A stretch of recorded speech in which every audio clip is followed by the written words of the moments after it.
అదే RTV app వార్తల్ని క్షణాల్లో చదివే అవకాశం ఉంటుంది. ఒక న్యూస్ పేపర్, ఒక టెలివిజన్ ఛానల్ మీ చేతుల్లో ఎప్పుడూ ఉంటాయి. రేపు రాబోయే కాలంలో ఖచ్చితంగా ఇల్లు లేని వాళ్ళకు ప్రతి ఒక్కరికి కూడా ఇల్లు ఇవ్వబోతున్నాం. స్థలాలు లేని వాళ్ళకు కూడా ఎలక్షన్ల ముందు చెప్పాం. ఖచ్చితంగా 2 సెంట్ల స్థలం ఇస్తామని కూడా చెప్పాం. తప్పకుండా ఇచ్చి తీర్థం గుర్తుపెట్టుకోండి. దాన్ని పెంచి గతంలో 3,000 దాన్ని 4,000 రూపాయలు చేసి మీ ఇంటికే వచ్చి ఇవ్వడం జరుగుతుంది. 1వ తారీఖు పొట్టుకునే వచ్చి మీ ఇంటికే వచ్చి ఇస్తున్నారు. పోయిన వాలంటీర్లు పెట్టింది, అవునా? వాలంటీర్లు వాళ్ళు ఇష్టానుసారం వాళ్ళ పెద్దవాళ్ళు కథాలు చేసి ఇబ్బంది పెట్టి ప్రజలు పెడితే ఇప్పుడు డైరెక్ట్ గా అధికారులు మేము అందరం మీ ఇంట్లోకి వచ్చి 1వ తారీఖు పొద్దున్న వచ్చి పెన్షన్లు ఇస్తా ఉన్నాం. ఇప్పుడు 4,000 రూపాయలు వస్తూ ఉంది. వికలాంగులకు పోయినసారైనా ఒక్క రూపాయి కూడా పెంచలే. 3,000 రూపాయలు ఉంటే ఇప్పుడు 6,000 రూపాయలు పెన్షన్ ఇస్తున్నాం వికలాంగులు. అన్నిటికంటే భయంకరమైనది పోయినసారి ఆ ప్రభుత్వంలో ల్యాండ్ టైటిల్ యాక్ట్ అని ఒకటి పెట్టినట్టు దుర్మార్గం. రైతులు అసలు ఉత్సవం వస్తుంటుంది. కానీ మళ్ళీ వచ్చినట్టు మన భూములు పాసుబుక్కులు మన నాయగారు మన తాతలు కష్టపడి మనం కష్టపడి పొలంకి ఎకరో 1/2 ఎకరాలు కొనుక్కుంటే నేను బొమ్మ ఏ వీళ్ళనే కొనిచ్చాడు మనకు, వాళ్ళ జీవనాన్ని కొనిచ్చాడు, లేకపోతే ఈయన కొనిచ్చినాడు.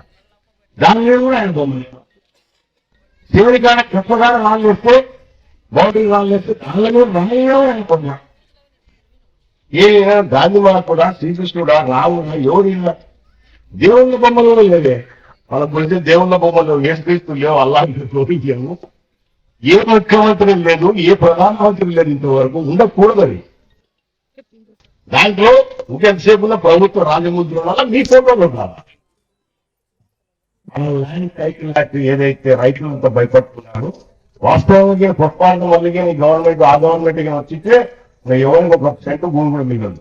ఖచ్చితంగా తీసుకుపోయి ఇప్పుడు ప్రభుత్వ ఆస్తులు ఎంత తాకట్టు పెట్టాడో అన్ని మీ భూములు అన్ని కూడా తాకట్టు పెట్టిండు. మీరు మేల్కొన్నారు, తెలుసుకున్న దుర్మార్గునికి పంపించారు. అన్న క్యాంటీన్లు పెడితే అన్నం 5 రూపాయలకు భోజనం పెడితే ఏదో టౌన్లో పెట్టినాం. త్వరలో వెలుగోళ్ళు కూడా పెట్టించుకుంటారు. ఆత్మకూరులో ఉంది.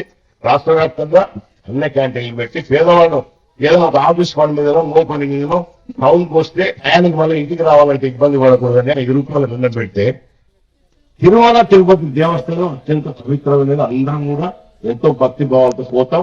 ఆడ ఇచ్చి ఒక లడ్డు కోసం వచ్చేసే ఒక లడ్డు ఇంటికి తెచ్చుకొని పూజలు చేసి అందరూ పెట్టాం. అవునా? దాంట్లో కూడా నాయన నెయ్యికి బదులు ఏ కలుపుతా తెలుసుగా కొవ్వును కరిగించి జంతువుల నుంచి వచ్చే కొవ్వును కరిగించి ఆ నూనెను తీసుకొచ్చి వాడుతున్నారంటే ఎంత దుర్మార్గాలు చేశారో, ఎన్ని పాపాలు చేశారో మీరే గుర్తుపెట్టుకోండి.